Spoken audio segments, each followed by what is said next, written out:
nós íamos, né, estudar operadores lineares com relação a um aspecto particular deles, né? Primeiro a gente falou, operador linear seria toda transformação linear que tivesse o domínio igual ao contradomínio. Mesmo espaço para domínio e para contradomínio. Muito bem. E toda vez que a gente tivesse um operador linear, o que interessava agora era descobrir se para esse operador existia uma dupla, né, formada por um escalar. Esse poderia ser qualquer número real, não tem nenhuma restrição, e um vetor, evidentemente um vetor do espaço. Para esse existiria uma restrição, né? Ele não poderia ser o vetor nulo. O vetor nulo estaria fora dessa história. Inclusive a gente disse por quê. E a busca era exatamente por essa dupla, né, pela existência dessa dupla, de tal maneira que a gente pudesse observar se T desse tal vetor não nulo valia o escalar por ele. Ou seja, T dele era múltiplo dele mesmo, não é? Se isso acontecesse, se a gente conseguisse descobrir uma dupla dessa natureza, um escalar e um vetor, que satisfizessem essa condição, então esses caras receberiam nomes especiais, né? Esse camarada seria chamado de alto valor, muitas vezes também chamado de valor próprio, e o vetor seria chamado de autovetor, muitas vezes também chamado de vetor próprio. Alto valor e autovetor de quem? Do operador. Eles são chamados alto valor e alto vetor do operador. Aí a gente desenvolveu uma continha onde no final obteve um procedimento para tentar descobrir se existe esse tal escalar e se existe esse tal vetor.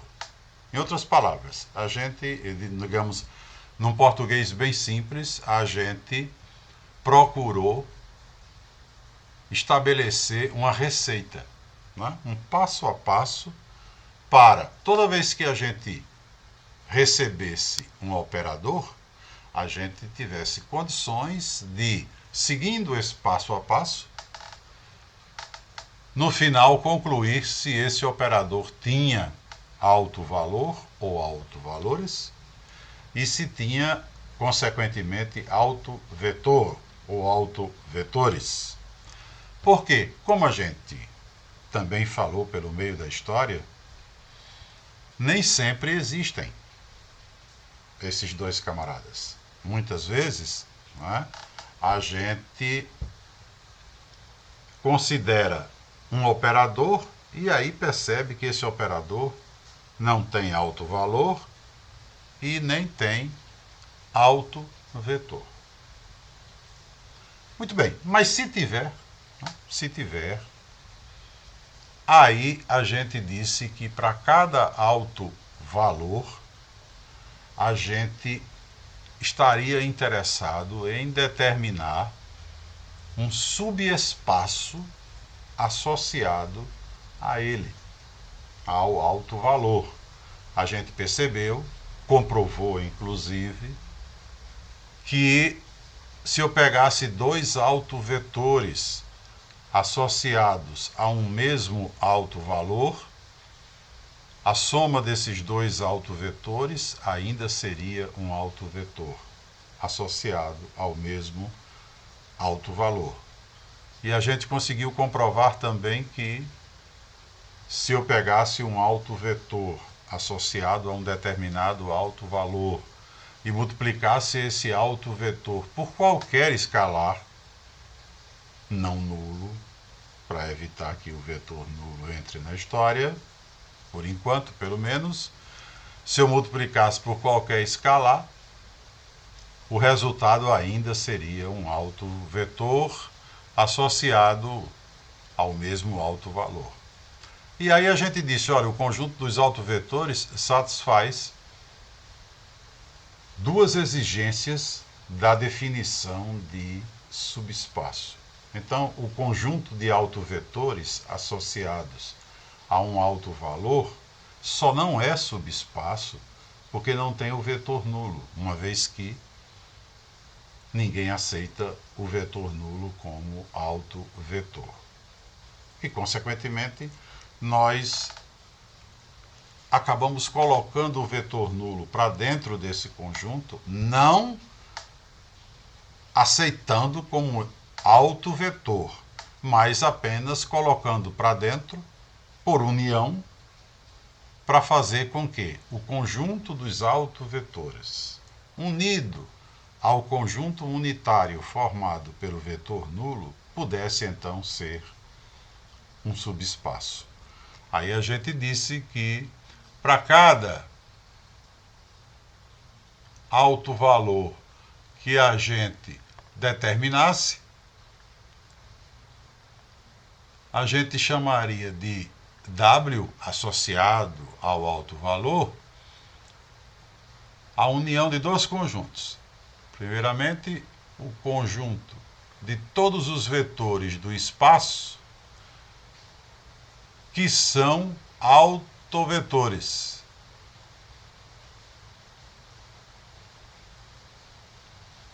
Exatamente um conjunto desse tipo.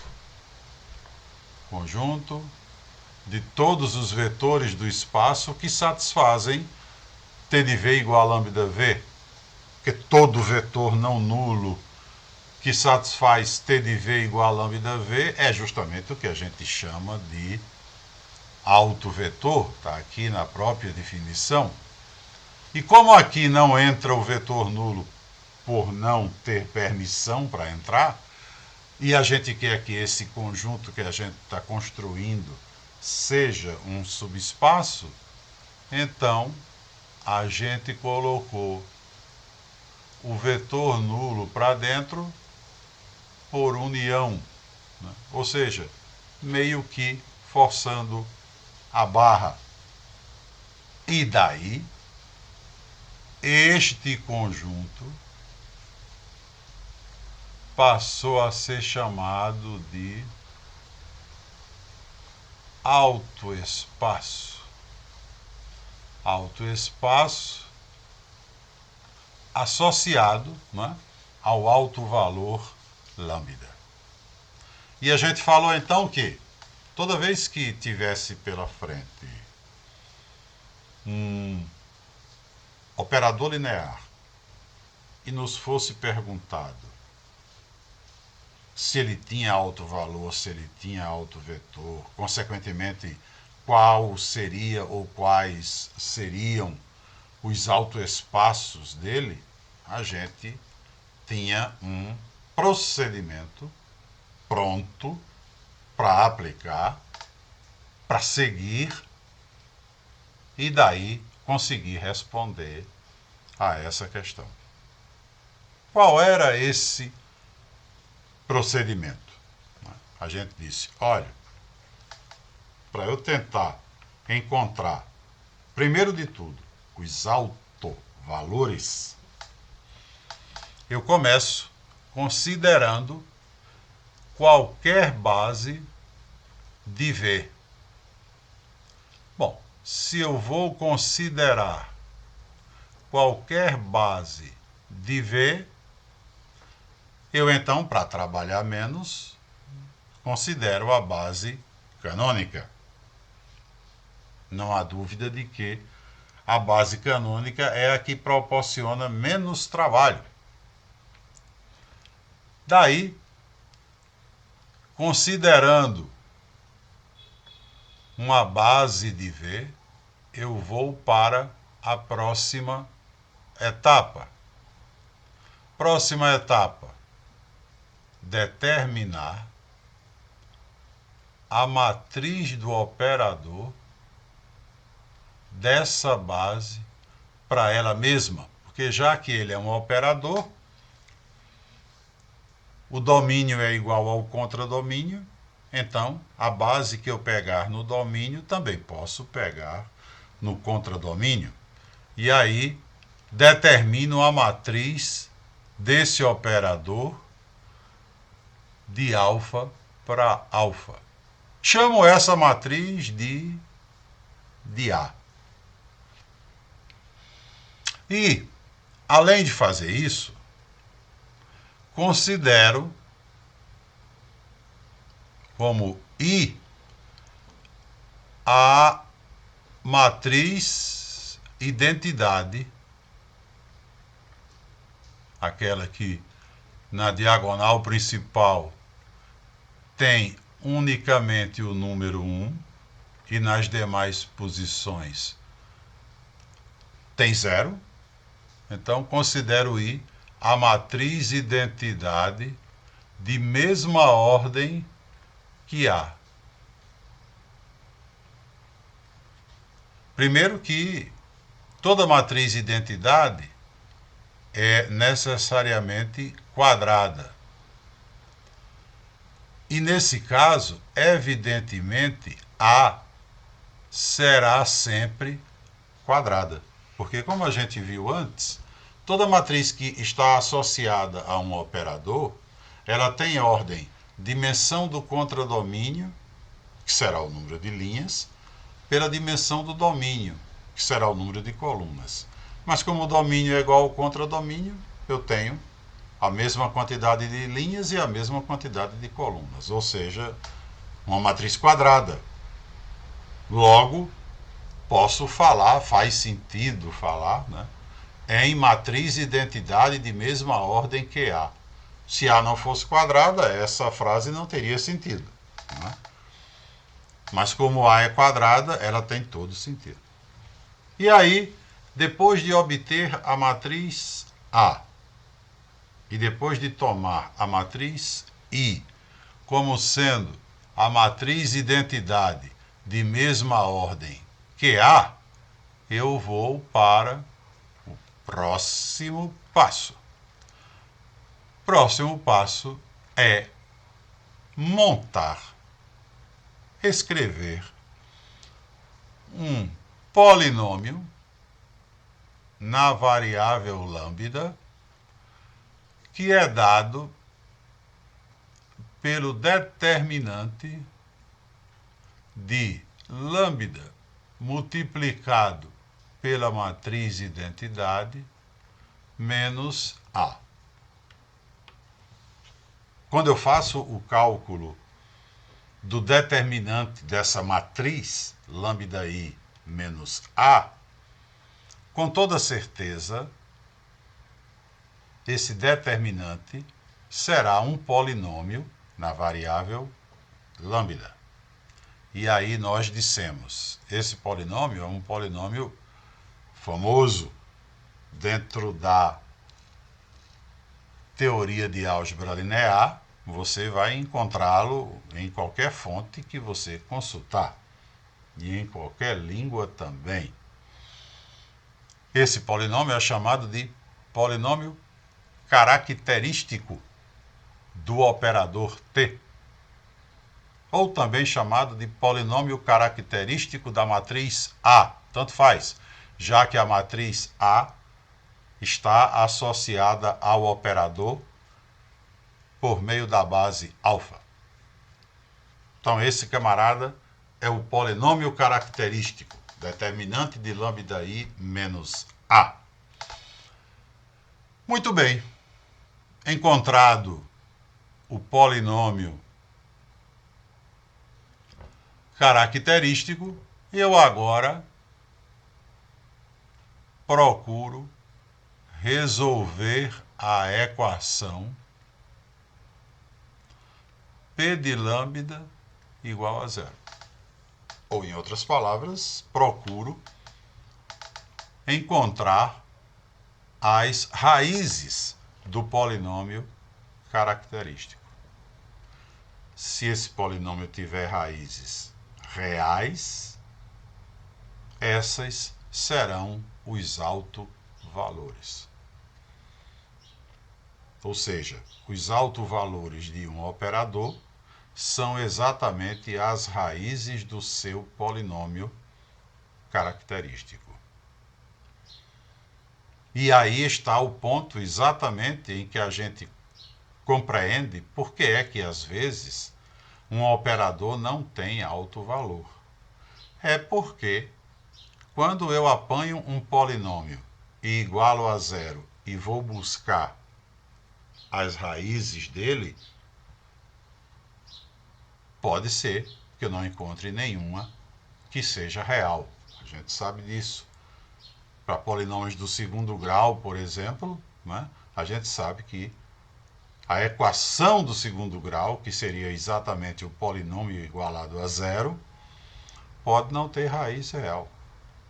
Se isso acontecer, então a gente vai dizer que, por força do polinômio característico não ter raízes, o operador não tem autovalores e, consequentemente, também não tem autovetores.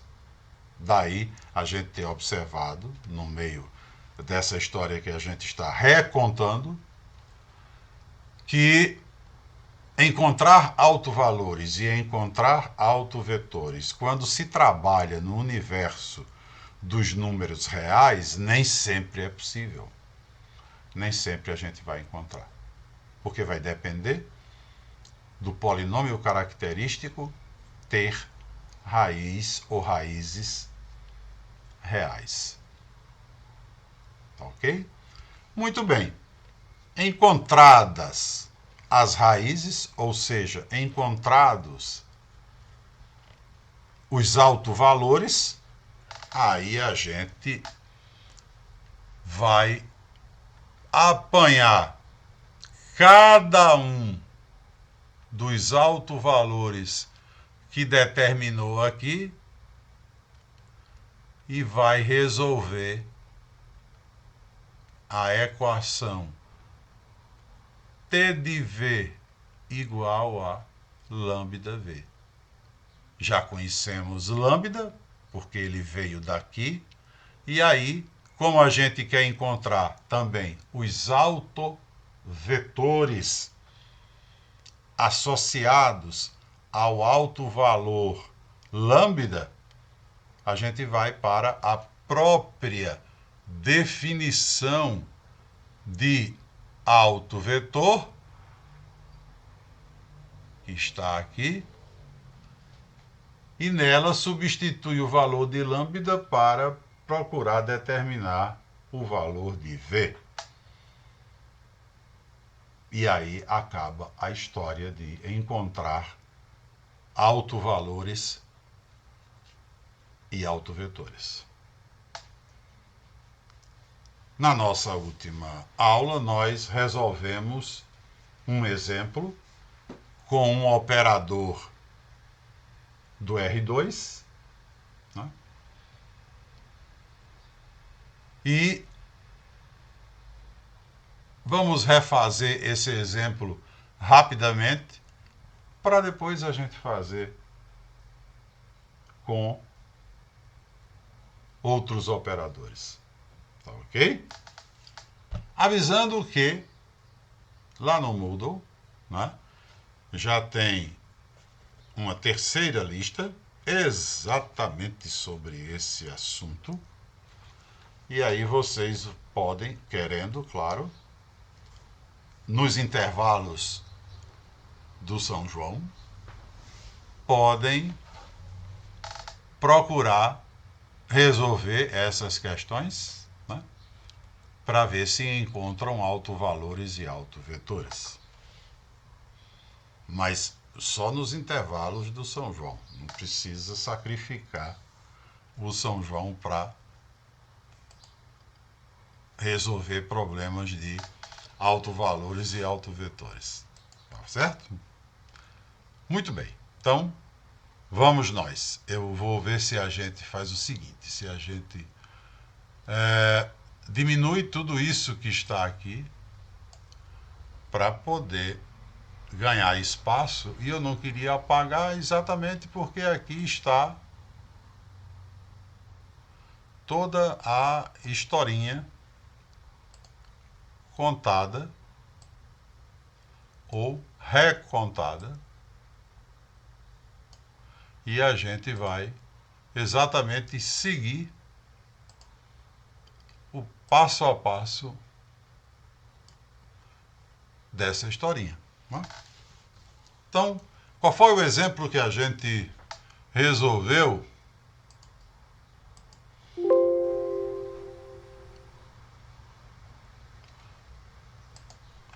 Quando eu ia abrir um arquivo, mas aí se eu abrir essa anotação que a gente tem ali, vai desaparecer. Aí eu tenho que transportar para lá. Então é melhor procurar aqui. Eu acredito que eu tenha por aqui. Tenho aqui. Qual foi o operador que a gente utilizou, né, utilizou como um exemplo na aula passada? Isso, exatamente. Ramon deve ter anotado aí, né? E foi exatamente esse. F de xy igual a x mais 2y, 3x mais 2y. Bom, não vou fazer, né, claro, as contas com os detalhes que a gente fez quando resolveu esse exemplo pela primeira vez. A gente vai só revisar aqui, porque ele é um exemplo bom de ser utilizado para revisão, porque é no R2, né? A gente faz uma quantidade de cálculo menor. Então, o que foi que a gente falou? Esse operador, evidentemente, era um operador sobre o R2, como a gente normalmente diz. Ou seja, uma transformação linear de R2 em R2. Aí a gente diz, bom, considera a base canônica, conjunto formado pelos vetores 1, 0, 0, 1. Com a base canônica, rapidamente, a gente consegue determinar a matriz A, né, calculando f de 1, 0, f de 1, 0 dá 1, 3, e já traz aqui para a primeira coluna. Por quê? Como é que se monta a matriz? Calcula f de cada vetor da base, então você calcularia f de 1, 0, por exemplo, né, que daria 1, 3, e o resultado você escreveria como combinação linear da base do contradomínio. Mas a base do contradomínio também é a canônica. Escrever um vetor como combinação linear da base canônica, basta colocar as componentes desse vetor como os escalares. Então, se eu tenho o vetor 1, 3, para escrevê-lo como combinação da base canônica, ficaria 1 vezes 1, 0, mais 3 vezes 0, 1. E aí, pelo que a gente viu a respeito de representação de operadores por matrizes, esses escalares iriam formar a primeira coluna. Bom, então a gente pode fazer isso aqui direto sem armar combinação linear, porque é tão imediato, né? Que não precisa. Você calcula então f de cada vetor da base canônica, como você sabe que os escalares serão as componentes, já traz as componentes e coloca aqui. Então, como f de 1, 0 é 1, 3, 1, 3 já veio direto para cá. Como f de 0, 1 é 2 e 2, 2 e 2 já vem direto para cá. Aí a gente sabe que, encontrada a matriz A, né, a gente vai considerar a matriz I como sendo a identidade de mesma ordem que A. Então, aqui no caso, I seria 1001 e vai partir para escrever o polinômio característico, né? Então, aqui a gente vai partir para escrever o nosso P de lambda. Aí a gente sabe que P de lambda ele vai ser gerado pelo determinante de lambda I menos A. Isso aqui nada mais é do que o determinante da matriz lambda menos 1, menos 2, menos 3 e lambda menos 2. Na verdade, lambda I menos A não exige que você multiplique a matriz de identidade por lambda, depois faça o resultado desse produto menos A. Você pode também rapidamente escrever essa matriz. É só você fazer. E aí, isso que eu estou falando vale para 2 por 2, 3 por 3, a ordem que for, não tem problema, né? É só você fazer. Está aqui a matriz A, né? Está aqui a matriz A. Então você quer escrever lambda I menos A, você faz lambda menos todo mundo da diagonal e o restante, todinho, você troca de sinal. Não tenha dúvida que é assim, né? Vai sempre ser algo desse tipo. Então lambda I menos A, rapidamente também você escreve. É lambda menos cada elemento na diagonal, o restante troca de sinal. Porque é menos A, né? Vai trocar de sinal. Muito bem, aí você calcula o determinante aqui, né? O determinante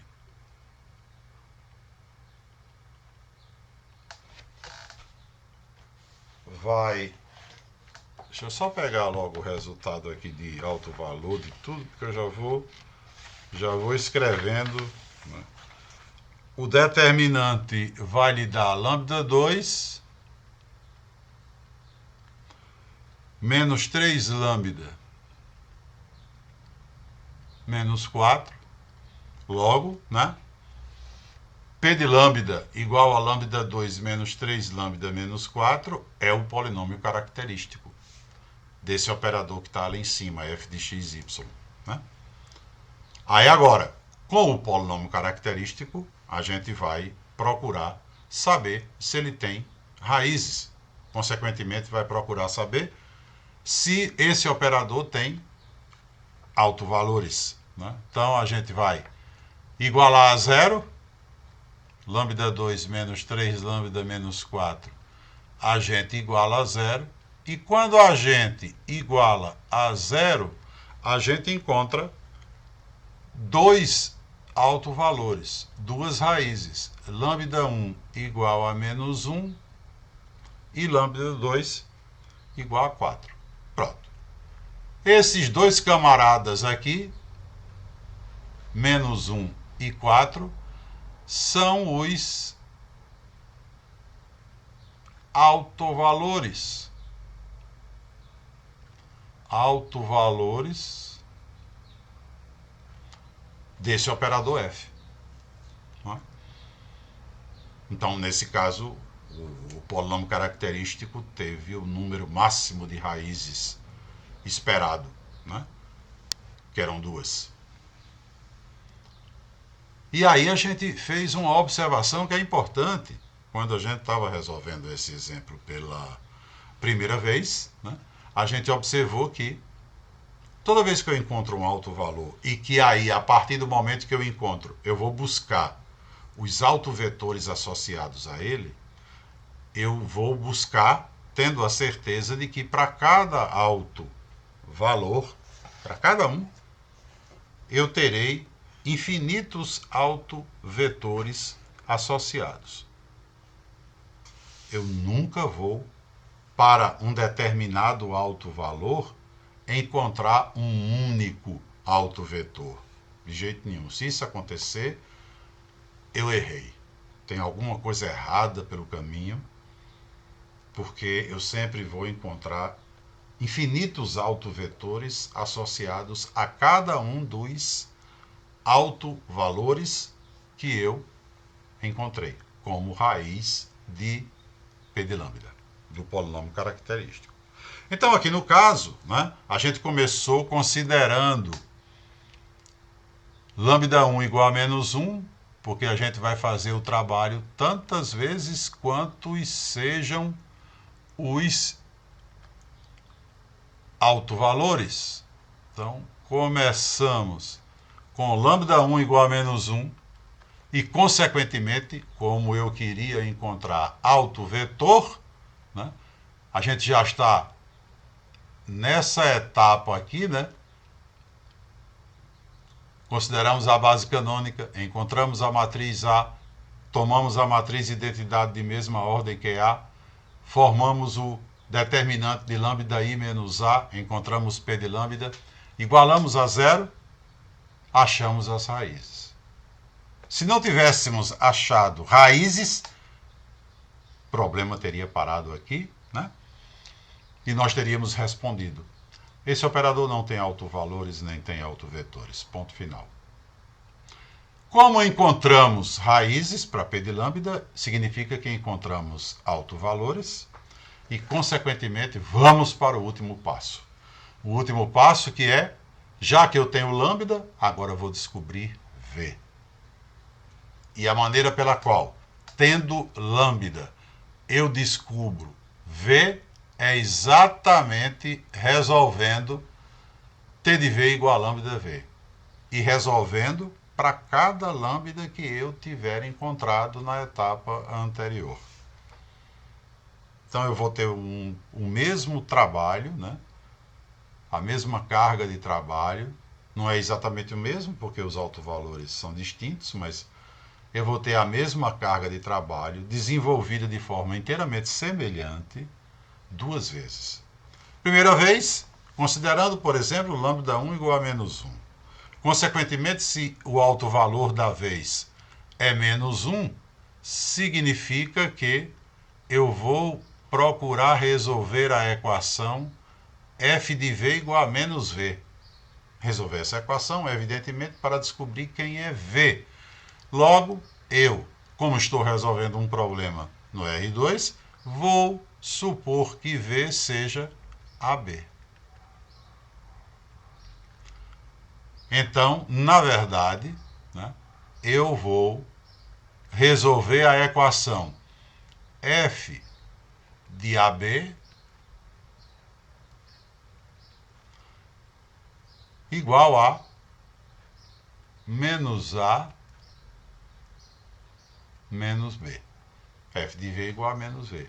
F de AB, tranquilamente eu obtenho, porque eu conheço F, né? Eu vou lá para a definição de F, ali eu calculo F de AB. Então, na verdade, o sistema aí ficará, porque eu vou cair no sistema, é uma equação vetorial. Então eu tenho A mais 2B, 3A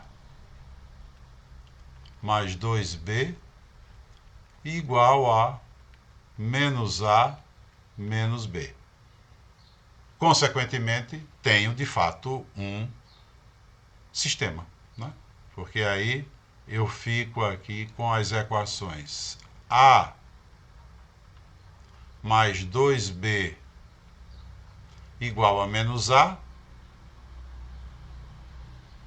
3A mais 2B igual a menos B.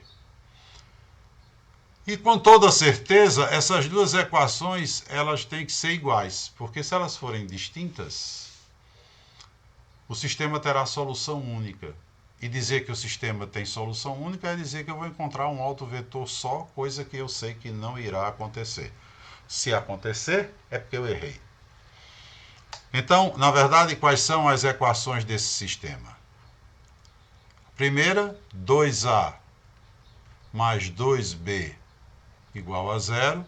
A segunda, 2A mais, desculpe, 3A, né?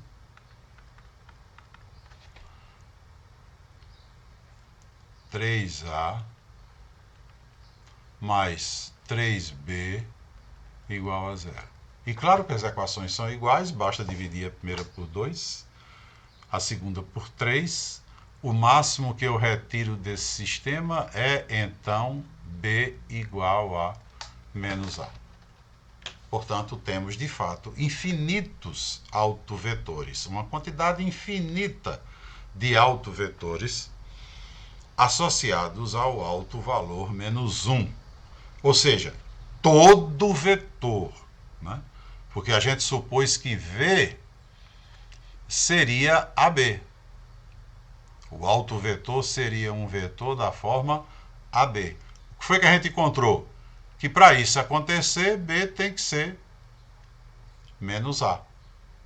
Ou seja, todo autovetor associado ao alto valor menos 1 é um vetor da forma A e menos A. Ou seja, é um vetor gerado pelo vetor 1 e menos 1. Logo, eu posso dizer que o alto espaço associado ao alto valor menos 1 nada mais é do que o subespaço gerado pelo vetor 1 e menos 1. Dizer isso, né, é a mesma coisa que escrever o seguinte: W de menos 1 nada mais é do que subespaço gerado por 1 e menos 1. Então encontramos o alto espaço.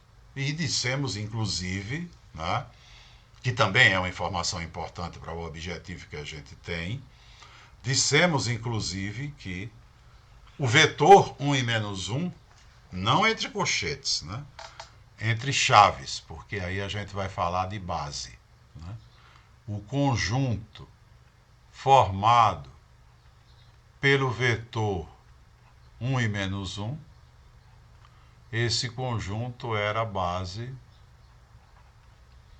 de W de menos 1, ou seja, era a base do alto espaço associado ao alto valor menos 1 e, consequentemente, a dimensão de W de menos 1 era 1. Com isso, a gente tem todas as informações a respeito do alto valor menos 1.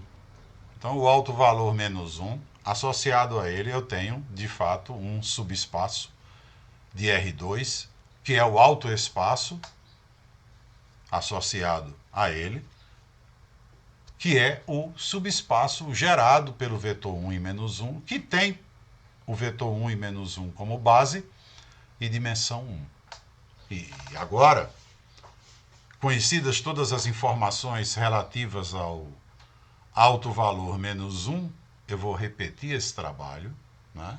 A gente repete o trabalho como repetiu, para o alto valor 4. Então a gente foi resolver a equação f de v igual a 4v, porque agora a lambda era 4. Resolveu, né? A gente resolveu essa equação e encontrou que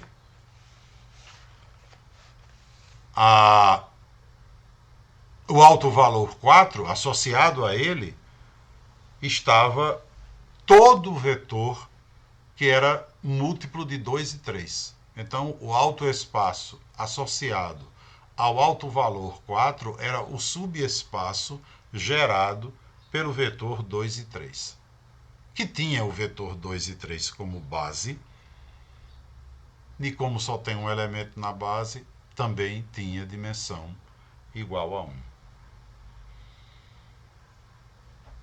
Portanto, esse foi o exemplo que nós resolvemos, né, na aula passada. Na aula passada. Vamos agora fazer um para o R3, né, para a gente fixar melhor ainda a ideia desse procedimento, porque com esse procedimento na cabeça, bem montado, aí a gente vai ter condição de dizer ou definir, né, o que significa um operador diagonalizável, que é o objetivo do estudo que a gente está fazendo. Tá certo? Então, vamos deixar esse exemplo para lá.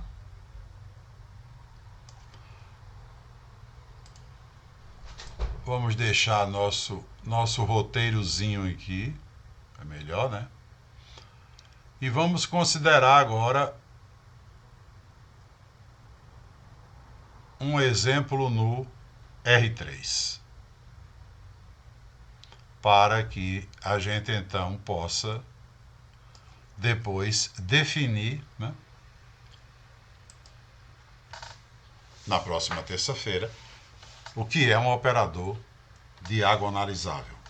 Vamos escolher aqui um rapaz no R3 para poder a gente trabalhar com ele. Por exemplo, vamos supor que a gente tenha aqui agora o operador f de R3 em R3 que seja definido por f de XYZ igual a 3x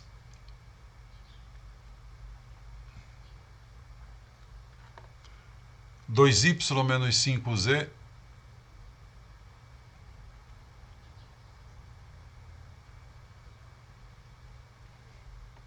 e y menos 2z.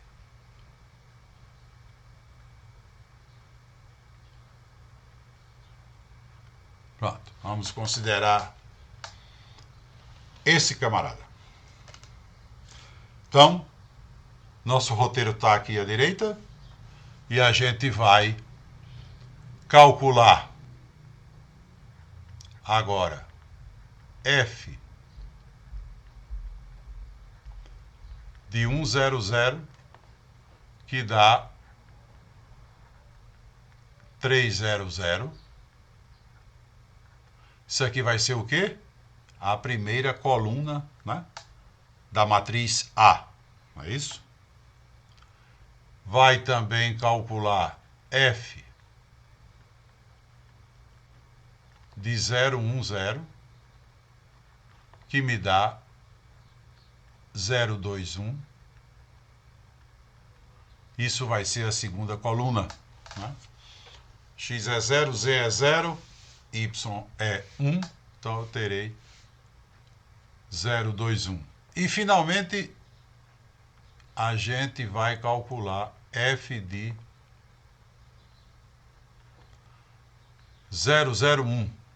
Então terei 0, menos 5,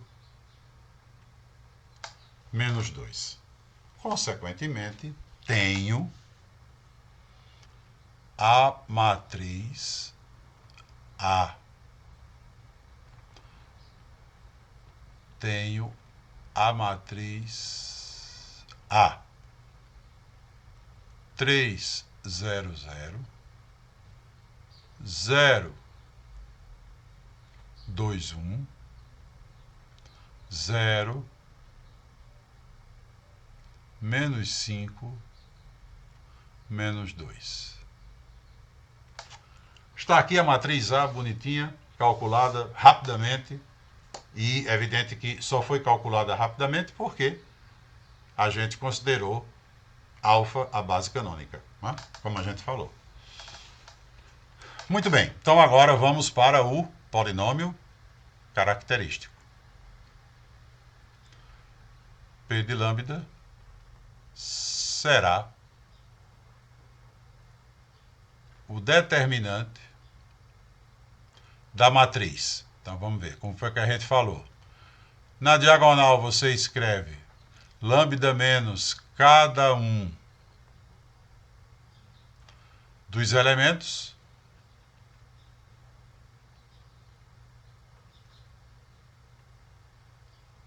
Na diagonal é lambda menos cada um dos elementos. E o restante você troca de sinal.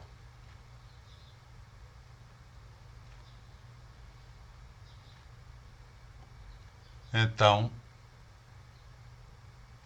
a gente fica com lambda i menos A sendo essa matriz 3×3. Né? Lambda i menos A fica essa matriz 3×3. É bom a gente já pensar em diminuir aqui.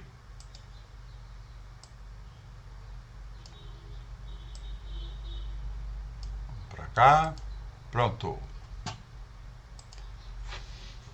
Vamos calcular esse determinante, né? Para ver o que é que acontece. Esse determinante que corresponde ao nosso polinômio característico será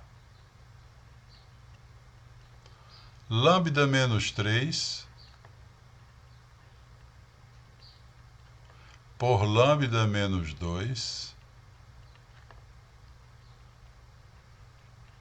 por lambda mais 2, né, produto desses três, depois mais esse, que dá 0, mais esse, por esse, que dá 0. Aí menos produto desses três, que dá 0, mais esse, por esse, que dá 0, e mais 5 por menos 1 por lambda menos 3. Então aqui fica menos. Aí agora, a gente tem que ter aqui o maior cuidado com os sinais, né? Então vamos escrever tudo direitinho para depois a gente não cometer nenhuma falha com relação ao sinal, porque a única coisa que vem da diagonal, da parte da diagonal secundária é exatamente 5 multiplicado por menos 1 multiplicado por lambda menos 3. Mas tem um menos lá na frente, né? Que é do procedimento para o cálculo do determinante. Então, na verdade, esse termo aqui, para a gente não ter que reescrever, esse termo aqui, vamos colocar, melhor aqui em cima. Esse termo aqui é 5 multiplicado por lambda menos 3, né? Porque tem o menos 5, com esse menos aqui vai dar mais 5, multiplicado por lambda menos 3. Por que é que eu não multipliquei? Porque quando você está trabalhando com polinômios, inclusive, principalmente, quando você está trabalhando com polinômios, objetivando encontrar raízes, o melhor é você não sair multiplicando tudo, vai formando um bolo bem grande, né? E que talvez depois fique mais complicado de você encontrar as raízes. É evidente que se você, em vez de multiplicar tudo, vai com calma, né?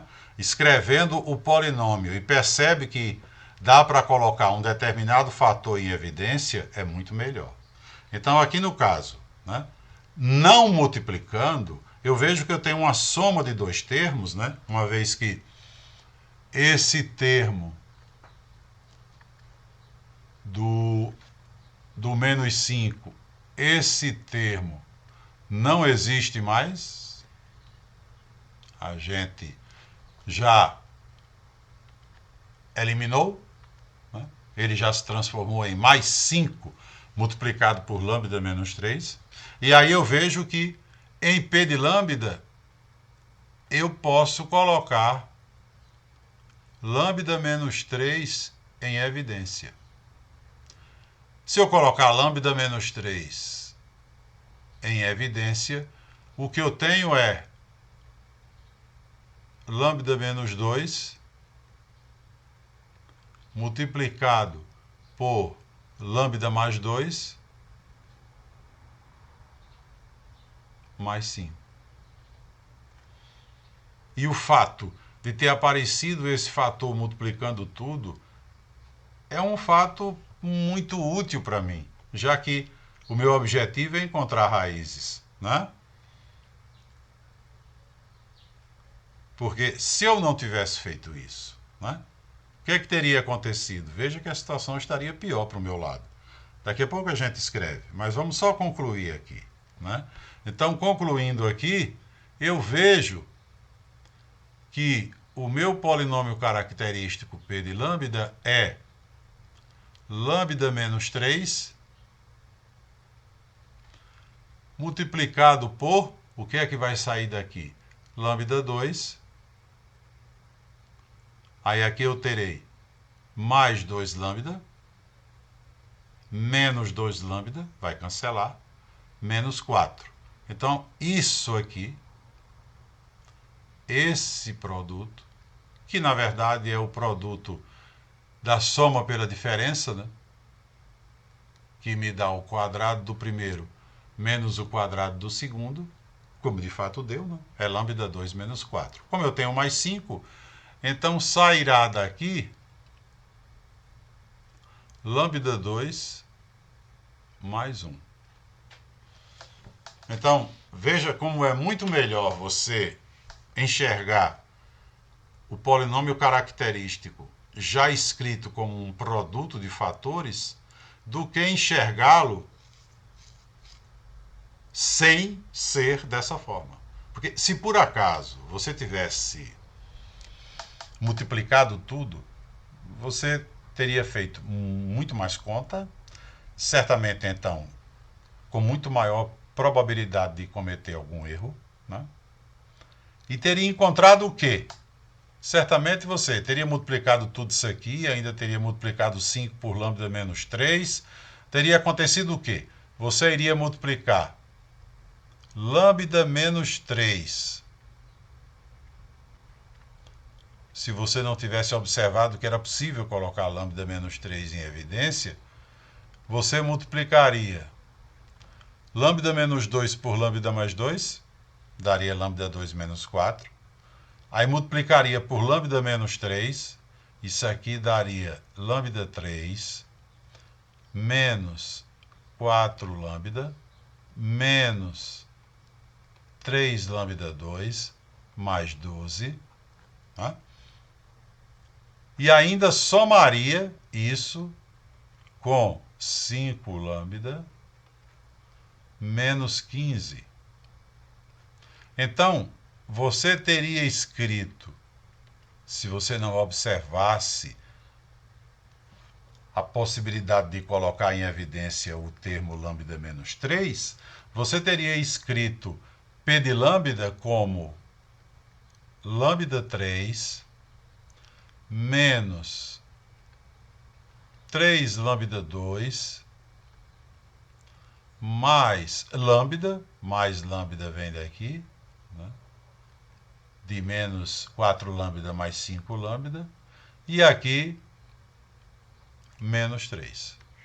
Pronto. Esse seria o seu polinômio característico. Lambda 3, menos 3 lambda, mais lambda, menos 3. Agora veja, você olha para esse polinômio, lambda 3 menos 3, lambda 2 mais lambda menos 3. Você enxerga imediatamente alguma raiz dele? Porque você, na verdade, vai procurar as raízes. Você olha para esse polinômio, você enxerga alguma raiz dele de forma imediata. Se você disser que está enxergando, é porque você é médium, não é? Você não é muito normal. A sua taxa de mediunidade é muito alta, né? E você consegue se comunicar com espíritos a qualquer hora, coisa que nem os médiums conseguem. Eles precisam se concentrar, né? Então, você de fato é um fenômeno. Aí você olha e já vê. É muito diferente, né? De você olhar para cá. Ó. Se você olha para aqui agora, aí você não precisa ser médium, basta não ser cego, né? Você não precisa ser médium para ver que 3 é raiz. Por quê? Porque se você vai igualar isso aí a zero, né? Lambda menos 3 multiplicado por lambda 2 mais 1 igual a zero, então ou lambda menos 3 é zero ou lambda 2 mais 1 é zero. Você tem um produto, né? Você tem um produto de dois fatores. Um produto de dois fatores igual a zero, solução. Cada um dos dois fatores igual a zero. Então, o primeiro fator, lambda menos 3 igual a zero, vai dizer a você que lambda é igual a 3. Que lambda igual a 3 é uma raiz. Então você enxerga rapidamente. Se você tem um polinômio já fatorado, como a gente diz, ou seja, escrito como um produto de fatores, você enxerga as raízes. Se você tem ele escrito na forma, como a gente chama, estendida, que é, né, esta aqui, você desenvolveu todos os produtos, então você obteve o polinômio escrito numa forma estendida, você não enxerga. Né? Não enxerga. Logo, a observação que a gente faz aproveitando esse exemplo, né, é exatamente essa. Aqui ou em qualquer outra situação em que você esteja procurando raízes de um polinômio, né? Pare um pouco para ver se, em vez de multiplicar tudo, fazer um bolo bem grande e obter um polinômio de grau 3, como a gente obteve aqui, sem ter possibilidade de enxergar nenhuma raiz para ele, veja se de fato não existe a possibilidade de você evitar isso aqui, né? E evitar isso aqui significa, dá para colocar alguma coisa em evidência? Se der, isso me ajudará muito. Que é o que aconteceu aqui, né? Porque agora, né, uma coisa é você igualar isso aqui a zero. Outra coisa é você igualar isso aqui a zero. Na verdade, matematicamente falando, é a mesma coisa, não é? Mas em termos de trabalho, não tem nem comparação. Porque aqui, na hora que eu igualar isso aqui a zero, o que é que eu vou dizer? Lambda menos 3 é zero, ou lambda 2 mais 1 é zero.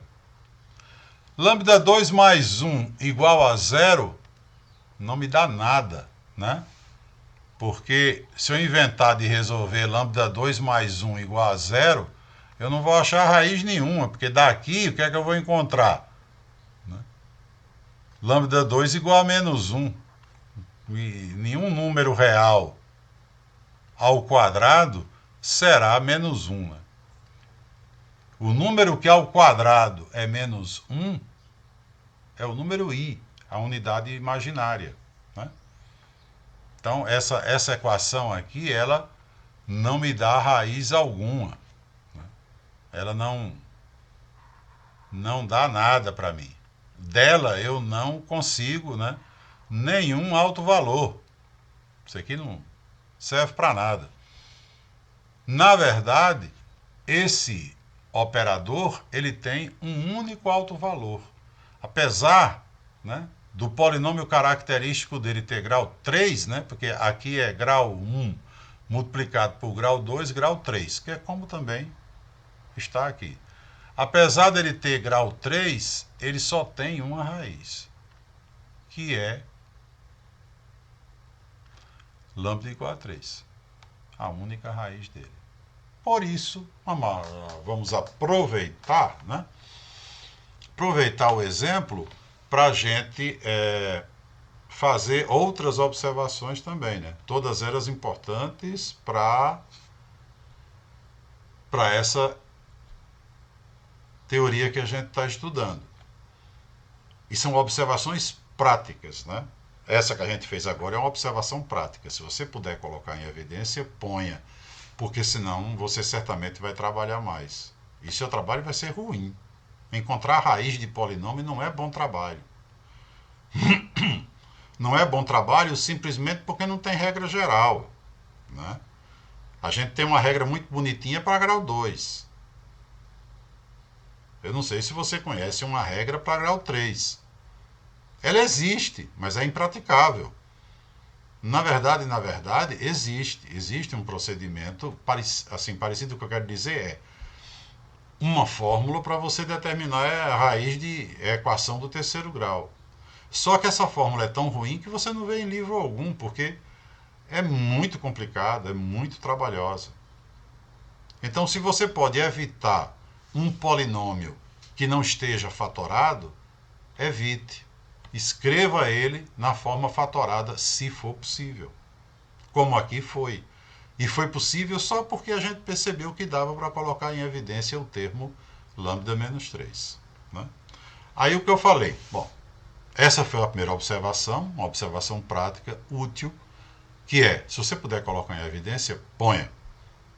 Segunda observação prática. O que é que acontece com os polinômios de grau par?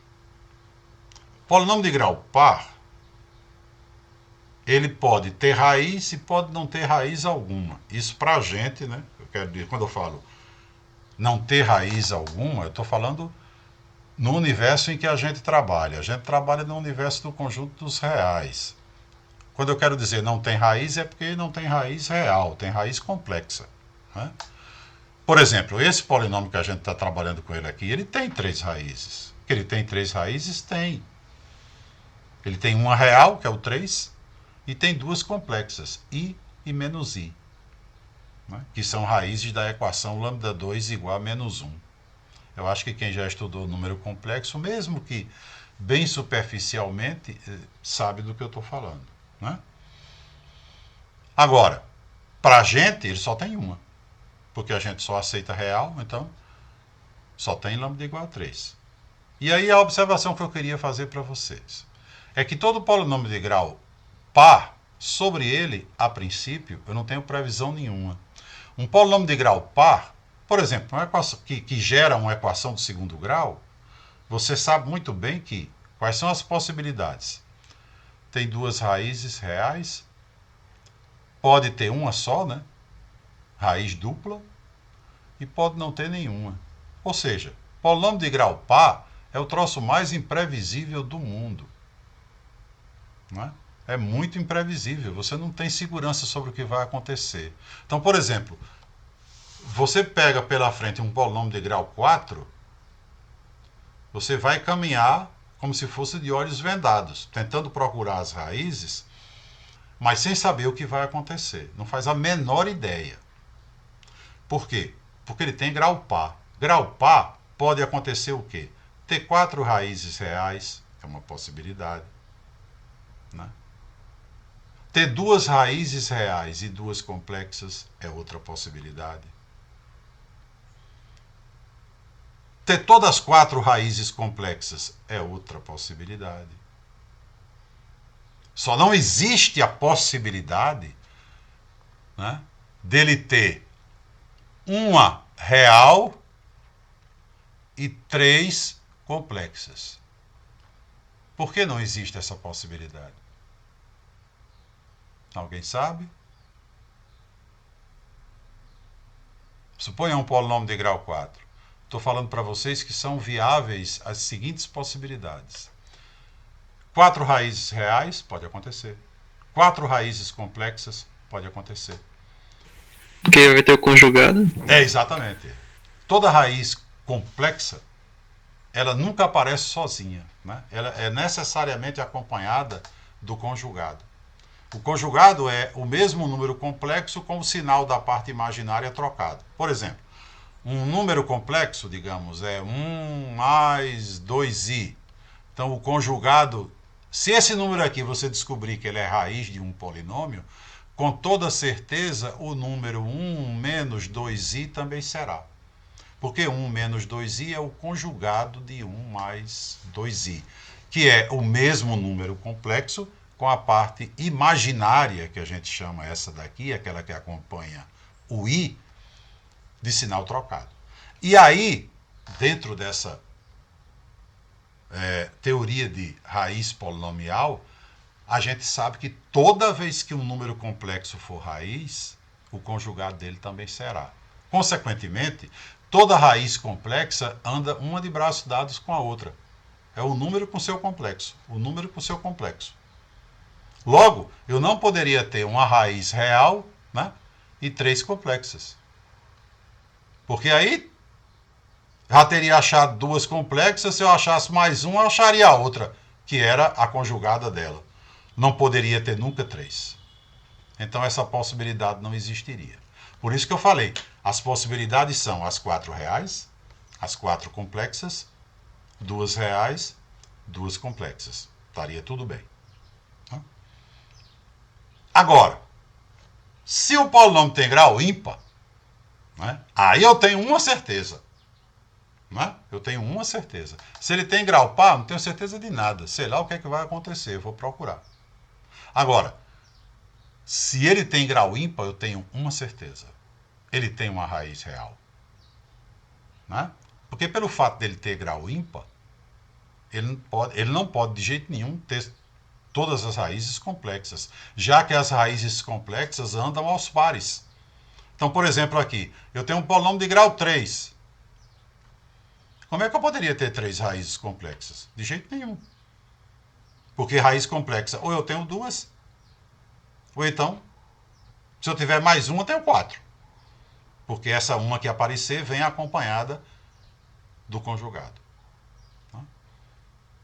Logo, quando eu vou resolver uma equação polinomial e esse polinômio tem grau ímpar, eu tenho certeza que eu vou achar uma raiz real. Eu posso até achar as 3, claro, não tem problema. Mas eu digo, a certeza que eu tenho, né, é que vai ter uma real.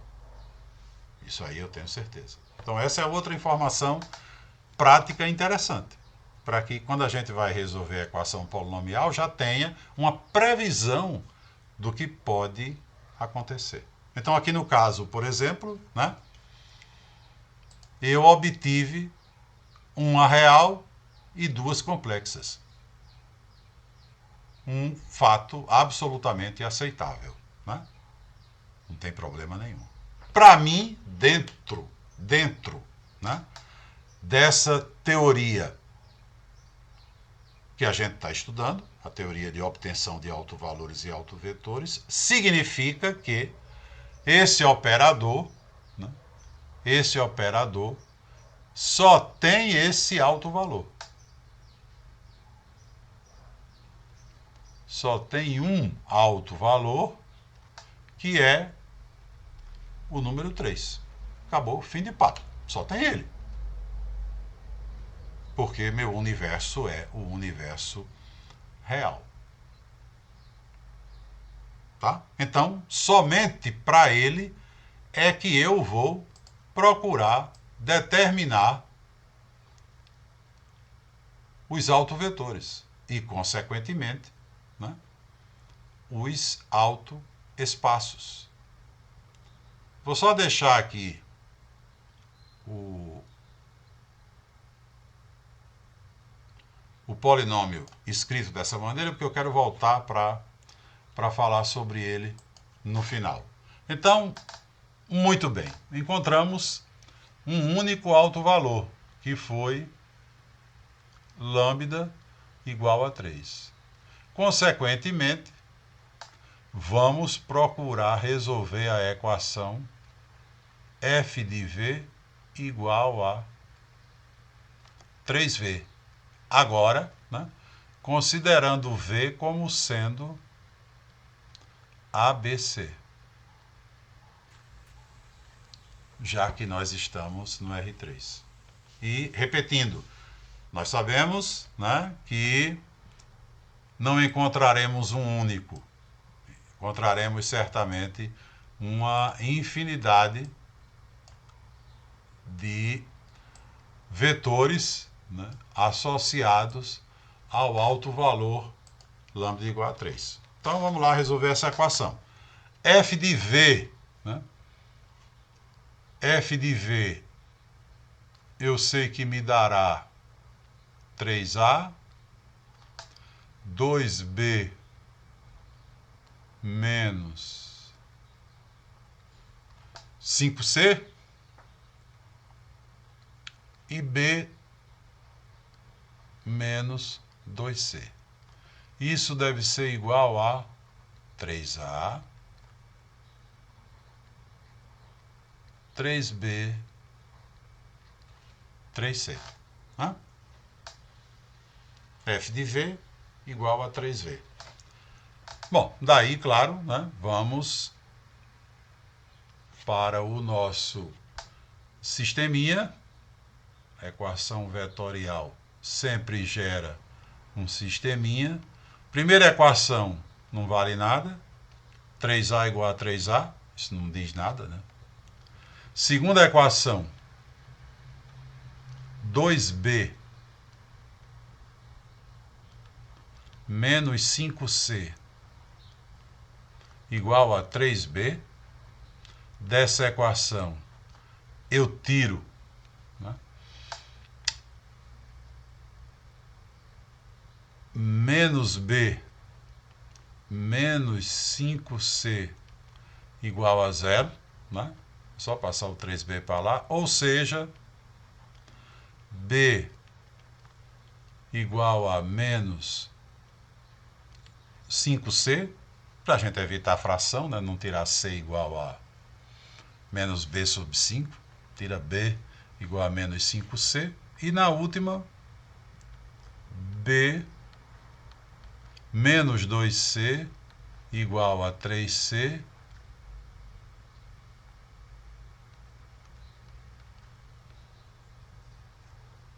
que sai B igual a 5C. Então, o que é que aconteceu aqui? Essas duas equações aqui não são iguais, né? A segunda me dá B igual a menos 5C e a terceira me dá B igual a 5C. Então, na verdade, eu tenho, se eu fizer agora a igualdade, 5C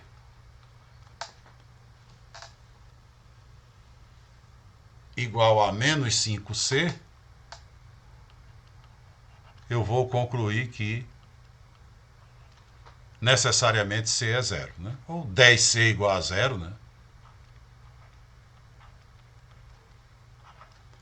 10C igual a 0, C é 0. C é 0, B é 0.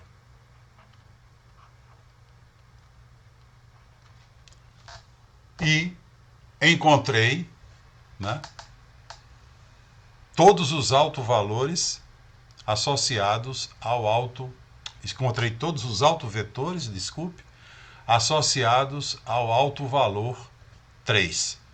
Como é que eles são? Né? Todos os autovetores nós começamos, né, supondo que os autovetores eram vetores da forma ABC, encontramos, né, que C era zero. Na verdade, a única informação que a gente obteve, né, é a de que C é zero e B é zero. A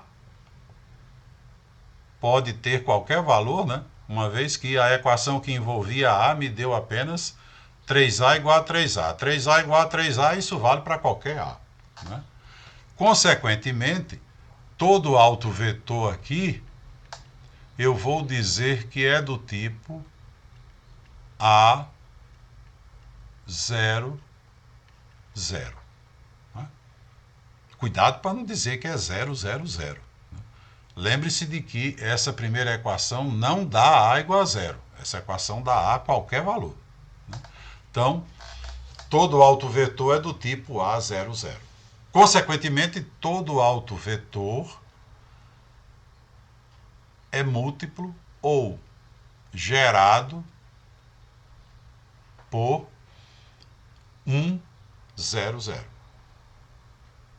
Logo, o único autoespaço aqui, que é o autoespaço associado ao autovalor 3, é o subespaço gerado pelo vetor 1, 0, 0.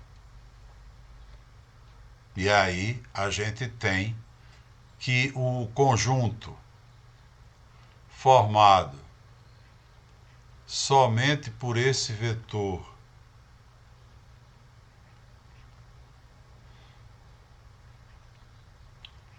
é uma base desse autoespaço. E como essa base só tem um elemento, a dimensão desse autoespaço é 1. Com relação a esse operador, não tem mais o que fazer, porque eu não tenho mais nenhum autovalor para procurar os autovetores associados. Né? Se você encontrar, né, aqui o autovetor, que é o chefe da gangue aqui, é o gerador de todo mundo, né? E quiser fazer um teste para ver se de fato a coisa está funcionando direitinho como você achou, né? Calcule F dele.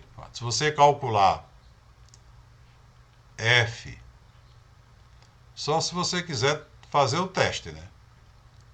Agora tenha cuidado para não errar no teste. Calcule F, né, de 100. Quanto é que dá F de 100? Dá 300. Que nada mais é do que 3 vezes 100. Então, perfeito. Você de fato encontrou o camarada que é o chefe dos autovetores associados ao autovalor 3, porque F dele é 3 vezes ele. Né? E todo mundo que for associado ao autovalor 3, de fato é gerado por ele, porque todo mundo desse tipo é A00. E esse problema estaria encerrado.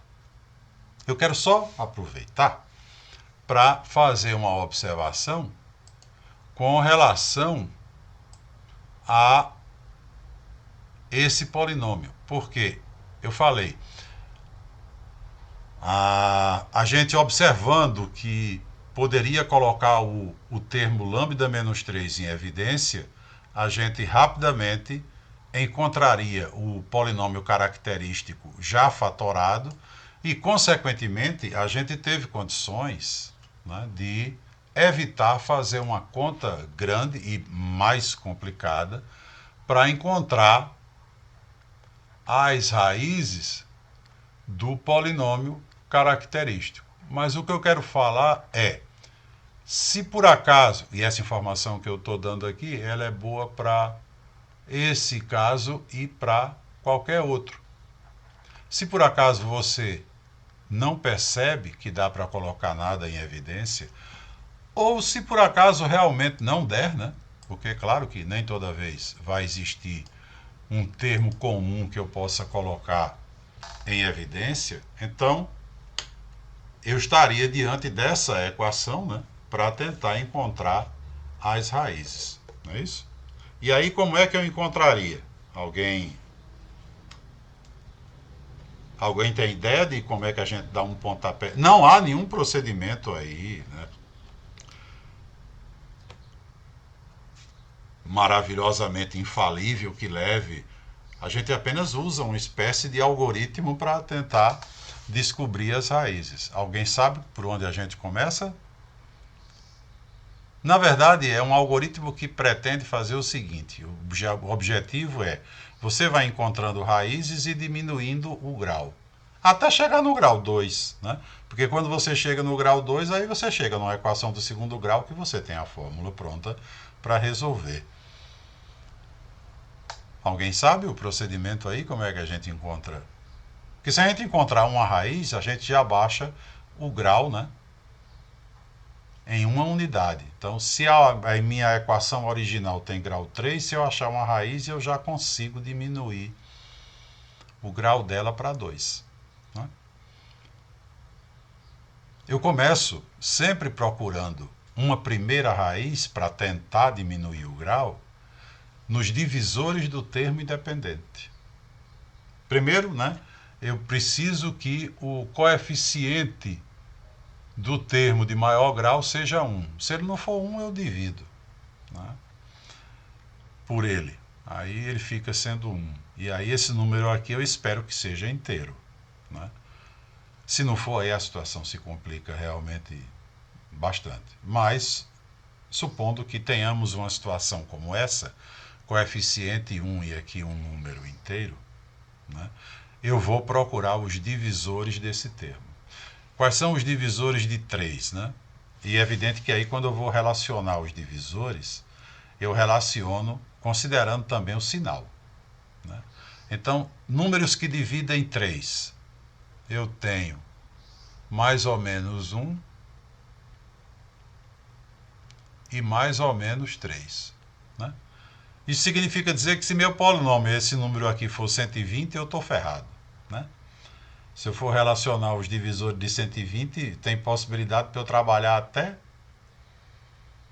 o outro dia. Mas supondo que o número seja assim bonzinho, né? Os divisores aqui eu tenho 4 chances de procurar entre eles, né, uma raiz. Aí como é que eu faço? Vou testar. Né? Então eu testo o número 1, não dá certo. Por exemplo, se eu colocar 1, vai ficar 1 menos 3 menos 2, menos 2 mais 1 menos 1, menos 3 menos 4, não é 0. Se eu colocar o menos 1, também não dá. Né? Aí, se eu colocar o 3, aí eu acertei. Essa seria a opção correta. Porque se eu colocar o 3, aí eu vou ter 27 menos 27 mais 3 menos 3. Aí bateu. Se eu colocar o 3, dá 0. Então eu encontrei uma raiz. E por que é legal encontrar uma raiz? Porque toda vez que você encontra uma raiz, você encontra um fator. Toda vez que um número, né, um número K, vamos supor, for raiz, você encontrou um fator daquele polinômio. O fator é lambda, ou x, depende da variável do polinômio, menos k. Cuidado porque se k for negativo, aqui fica mais. Tá? O fator é lambda menos k. Isso significa dizer o seguinte, com toda certeza, esse polinômio, lambda 3, menos 3, lambda 2, mais lambda menos 3, esse polinômio é lambda menos 3, porque eu achei que 3 era a raiz, né? ou seja, meu K é 3, lambda menos 3 multiplicado por um novo polinômio aqui, que a gente pode, né, chamar de Q. Q de lambda. Com toda certeza, como esse aqui tem grau 1, o total tem grau 3, Q terá grau 2. E em Q estarão as duas raízes que estão faltando. Né? Ou não estará nenhuma, porque como Q tem grau par, né, pode ser que as duas sejam complexas. Aí eu vou tentar descobrir quem é Q. E quem é Q? Basta pegar o lambda menos 3 e passar para cá dividindo. Eu vou descobrir quem é Q dizendo que Q será lambda 3 menos 3 lambda 2 mais lambda menos 3 dividido por lambda menos 3. Aí eu faço a divisão para descobrir, né, quem é Q. Esse é o algoritmozinho que a gente usa para encontrar as raízes. Quando a gente faz essa divisão, você pode usar Briot-Ruffini, pode usar o que você quiser. Eu gosto de dividir aqui, né, tradicionalmente.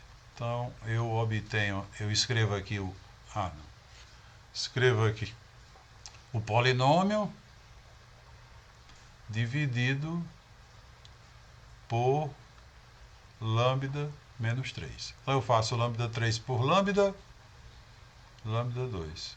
Aí vou lambda 2 por lambda 3, vem para cá trocando de sinal.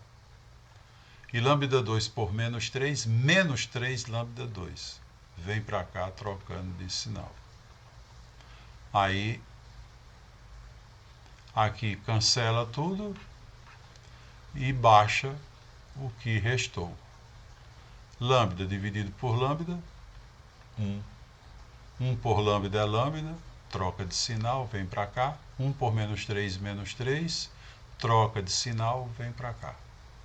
É evidente que essa divisão tem que ser exata, né? Porque tem que dar um polinômio só como solução, que é o Q de lambda, e eu acabei de encontrar Q de lambda. Lambda 2 mais 1. Ou seja, se você passar lambda menos 3 para cá, você vai encontrar exatamente aquela equação que a gente tinha quando colocou em evidência, né? Lambda 3 menos 3 lambda 2 mais lambda menos 3 é o produto de lambda menos 3 por lambda mais 1. Aí, como essa daqui não tem raiz real, foi exatamente a equação que a gente encontrou também, né? A única raiz é lambda igual a 3. Tá? Mas tudo começa com você listando os divisores do termo independente. E esse seria, com toda certeza, o procedimento mais utilizado para resolver equações de grau maior do que 2. Aí você vai dizer, se tivesse grau 4, pior para você, né? Se tivesse grau 4, você achava uma raiz, né? Aí escrevia a mesma coisa, o fator pelo outro polinômio. Só que esse outro polinômio não teria grau 2, teria grau 3. Aí você descobriria quem é ele e repetiria o processo, né? Procurava uma raiz no termo independente dele e vai assim, tentando, né, baixar o grau até chegar no grau 2.